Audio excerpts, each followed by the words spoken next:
Hey everyone, welcome to Average Joe Preparedness. My name's Rick and I'm an Average Joe.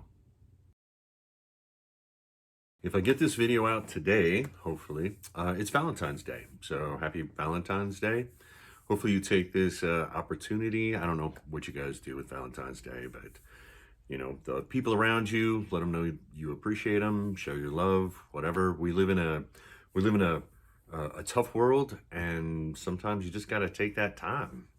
You got to take time to appreciate it and to feel those nifty emotions that you can't normally feel when bad things happen, or you shouldn't feel when bad things happen. Yes? So, yeah, I'm going to take the lovely lady in my life. We're going out to dinner. And don't tell anyone, she doesn't know, but there's flowers and chocolates on the way. So she'll get those today. Yes? Shh, don't say nothing. So let's see what we're going to talk about today. As usual, we'll start with basic preparedness and how it can actually apply. And we're going to do it with real world events. Now, I don't sit here and read you guys the news like this is going on and this is going on and it's crazy, crazy. But what I will do is I will take real world events and show how emergency preparedness, basic preparedness can help you in those events. Yes, if that was to happen. Worst case scenarios. So right now, I'm going to do them in an order. The first one was Las Vegas. And I don't know how many people were covering looking in the news, but they had a fuel leak in a line in California. And basically it kind of cut off fuel to Las Vegas. And for a while there, they were like, panicking. Yes? Okay, so one of the things for basic preparedness is to try not to let the fuel in your vehicle go below 3/4 of a tank. But there's more. 3/4 of a tank is basic preparedness. So that'll get you through life for a few days. Yes, so you don't have to run and get in the lines and the tension of people and the panic and the price increases. And then if you want to take it to the next level, I have a lawnmower. And so I have gas cans out in my shed for that. So that's another, what are we looking at? 15 gallons. That's another 3/4 of a tank of gas that I maintain. And you have to maintain it. You have to rotate it out. You have to put in the stabilizer, fuel stabilizer. But the point being is basic preparedness, they're starting to recommend that I think it's half a tank, but I usually go 3/4 of a tank. Don't let your car go below 3/4 of a tank. And then if you have fuel for other reasons, yes, so because I live in suburbia, so I have to mow my grass and I don't have one of those electric mowers, so I have a regular one. So I have gas back there for my mower, and I believe I have 3 containers worth. Yes? Yes. Okay, for the next real world event, there's a cyclone, which is basically what we would refer to as a hurricane, and they call them all different kinds of things, but I think the general term for them is cyclone. And then they narrow them down, whether it's in this ocean or this ocean. So, and you might say, hurricane, I don't know about, no. Well, it's somewhere else in the world. Yes, because your world is, although you should prepare for your world here small and work your way out, you shouldn't put blinders on to what's going on in the rest of the world. So, basic preparedness. Things like this can happen along the coasts, and they go inland a bit, but there's a lot of coasts in the world, and there's a lot of coasts in the United States. And it just doesn't affect there. I evac'd once from a hurricane, and I went 2 states away, and still felt the repercussions of it when we were there. Yes? So, yeah, basic preparedness for a hurricane or a worst case scenario or evacuation. Let's talk about that. And the third one I'm going to touch on when it comes to how emergency preparedness and real life happen and why you should do it, or just examples of it, is that train derailment. I believe it's in Ohio, and it's back east, sorry guys. And it's burning chemicals, and oh my God. They're probably not gonna know the repercussions of this for decades. They'll say they do, and then it'll come out later on. The point being is evacuations. Now, if you are ready, and this has to do with like an emergency kit, they call them different things. And then when you get up here, they call them like bug out bags or 72-hour kits. But for you to leave your home quickly, and let's see how a few of the basic preparedness would have helped you out if that's what you needed to do. Now let's go back to gas in your car. If you have 3/4 of a tank of gas in your car, You don't have to like, oh, I got to go to the gas station before I can leave. Like a lot of other people are going to have to do. You can get on the road and you can go. 3/4 of a tank of gas in any car, it doesn't matter what car it is or how much gas mileage you get, it's going to get you a ways. It's going to get you, excuse me, far enough from that situation that you can get gas later on down the road without everyone mass panicking and gridlock. Hopefully you guys can see that. And then a basic emergency kit, not a 72-hour bag or a bug out bag.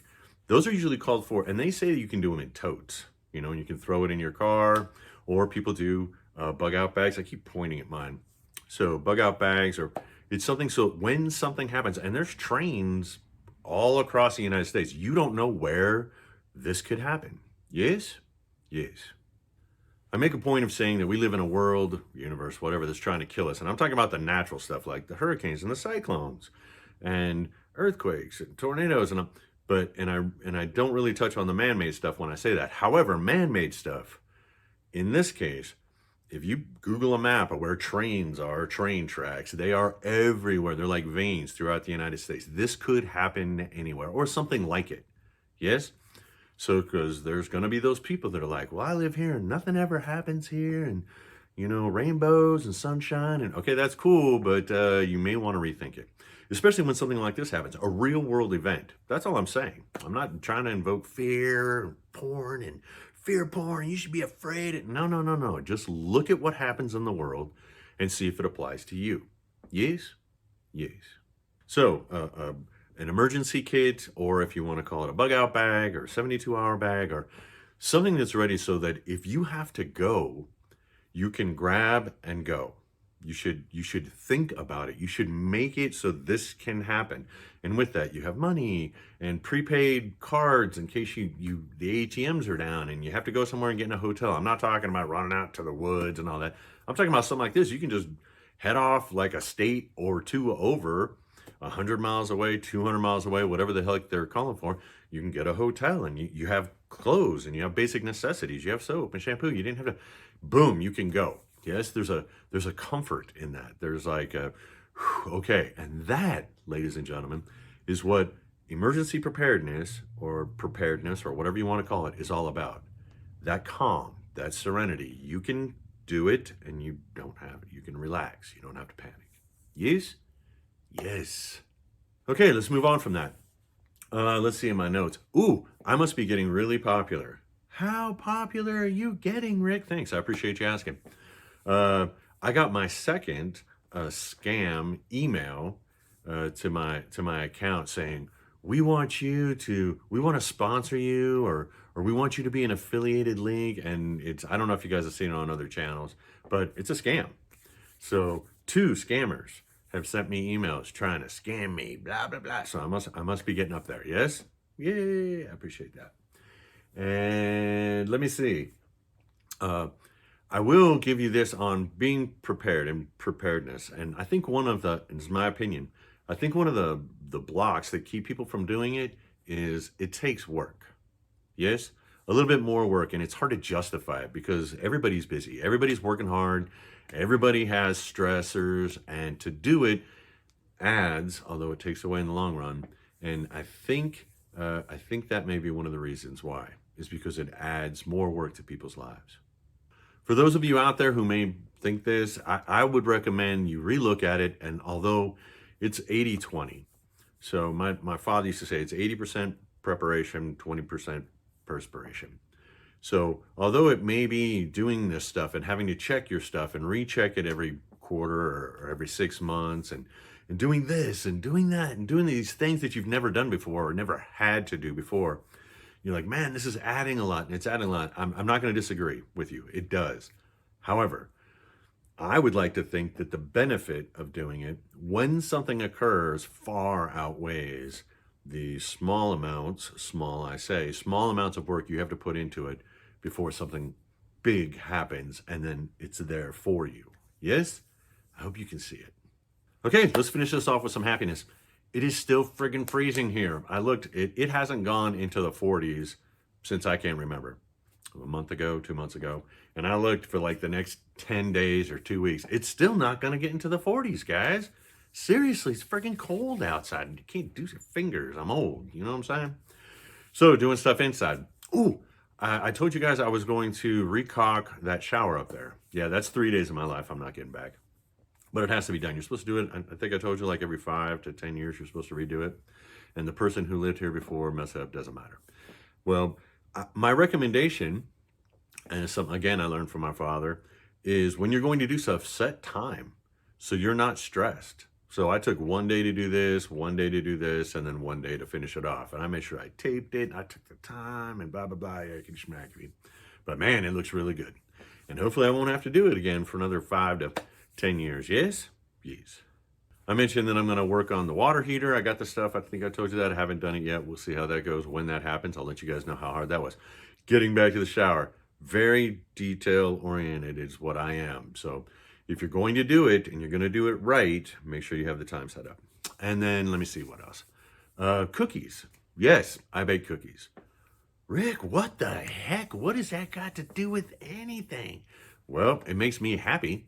And I made special cookies. I'm trying to be more healthy and tried different things. So made it with almond flour and instead of regular flour, and I wasn't sure how that was going to work. And then instead of using butter, I used coconut oil, and I cut down on the sugar, which I do a lot of times. I cut down on the sugar and use honey, and man, chocolate chip, it tasted really good. I was surprised. They're like keto, whatever. Doesn't matter. They were very good cookies. Rick, I still don't get it. Let me explain. Just the way I see it, just my opinion. Most people don't know how to cook or bake. Yes? We live in this society where I can just go buy it. I can just go get it. I can app it delivered to my house. I can do all these really cool things. I can set up like a monthly subscription where they're going to send me stuff. Most people, to be honest, I mean, ask around. They don't know how to cook. They don't know how to bake. And then they don't know how to use different things. If they do learn, I don't know how many of you bake with almond flour. You see what I'm saying? I don't know how many have used coconut oil or substituted honey for sugar. There's different things you can do because you don't know. Worst case scenario, you don't know what you're going to have on hand. And baking cookies is fun, but it teaches you how to bake. I mean, the actual doing stuff. I bake bread and do all kinds of stuff. Not the point. The point is do for yourself. It saved me money. It didn't cost me. I didn't have to get my car, drive, go get me some cookies. I made me some cookies. They were awesome. And life should be enjoyed. Yes? Yes. Okay, let's finish this up. I hope everyone is trying to stay positive. There is a lot of doom and gloom in the world. They just mentioned that, I can't remember which government agency does it, says don't go to Russia. And if you're in Russia, get out of Russia. And the Russians are moving, and this is my shocked and amazed face. Everybody knew that was going to happen. And there's train, and there's hurricanes, and this, and that. There's a lot of bad stuff in the world, but there always is. Yes? So, emergency preparedness is to put you a little bit of ease so that you can enjoy your life. So, I hope you're enjoying your life. I hope maybe you'll go bake some cookies or something, whatever works for you. Yes? In the meantime, I hope this finds you well. I hope you are happy. I hope you are positive, and I hope for what the world is bringing you, you are being prepared.